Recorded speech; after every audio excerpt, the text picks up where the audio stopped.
Here's some other buildings to show.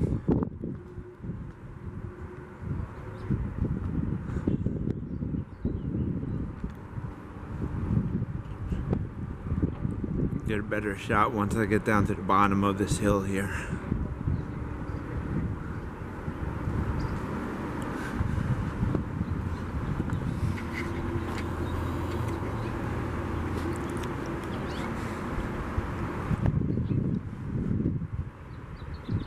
Take this one first.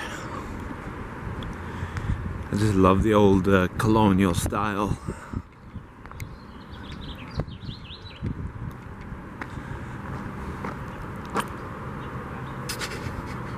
Ohio Road.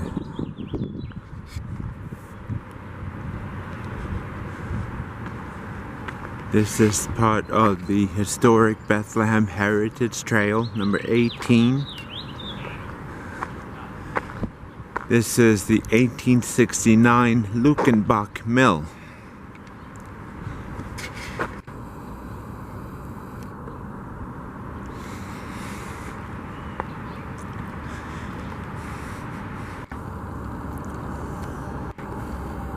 The high-quality flour produced by the Lukenbach Mill was obtained from grain grown in Pennsylvania, Michigan, Minnesota, and other parts of the Midwest. After processing in Bethlehem, the flour was marketed throughout the Lehigh Valley. That's right here, and the coal regions to the north, meaning it's the Pocono Mountains in that area. The current Lukenbach Mill was built in 1869 and is the third grist mill to occupy this location. In 1743, the Moravians built their first grist mill to grind grain into flour. A second mill built in 1751 included a fulling mill to process wool cloth. In 1759, a dye shop and clothes weaver's shop were added. When this complex burned in 1869, the Lukenbach Mill immediately replaced it. Water wheels turned by the Monocahy Creek, which I showed you earlier, powered the equipment in these mills.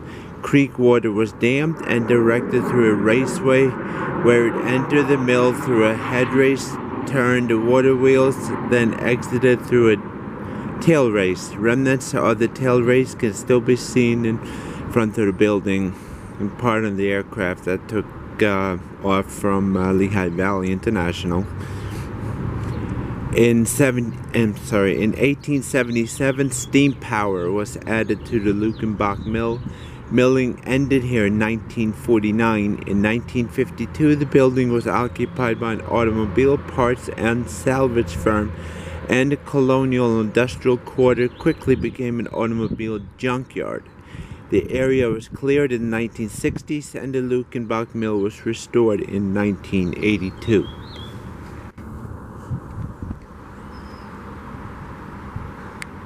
Thank God for restorations. Alright, next up.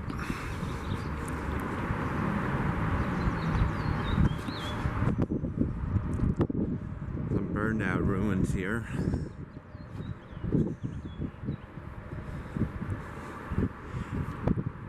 Newly slaughtered cattle provided fresh or green hides for the tanner to process into leather.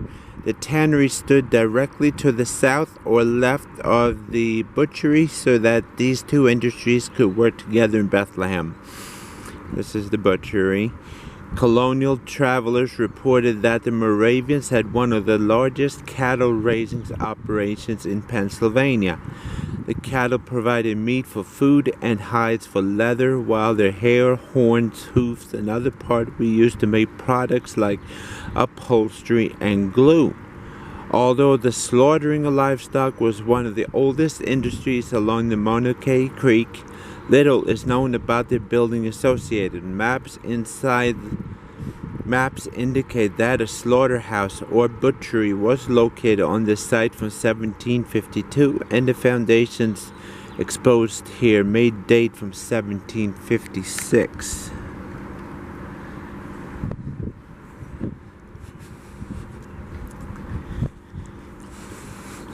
I actually majored in history in college, so I always love this kind of things.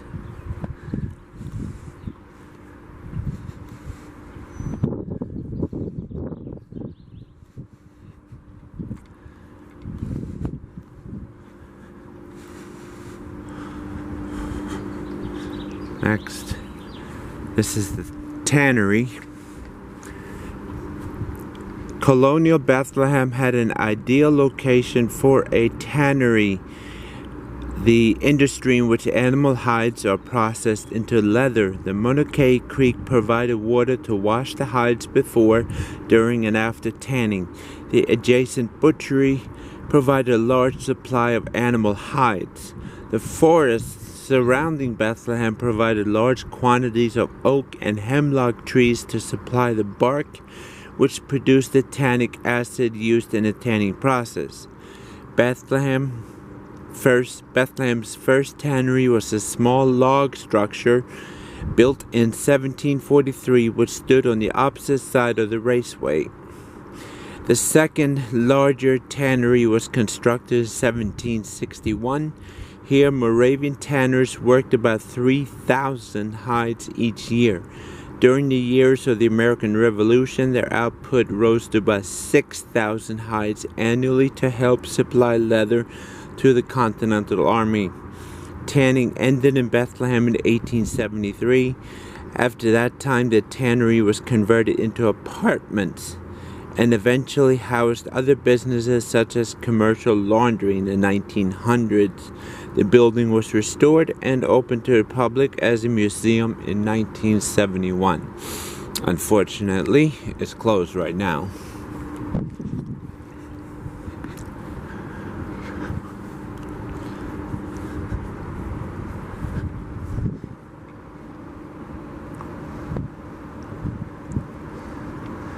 Well, I hope you enjoyed this part of the tour. I am going to stop by at the old blast furnaces on my way home. It's going to take me probably about 15 minutes to get over there. Thank you very much.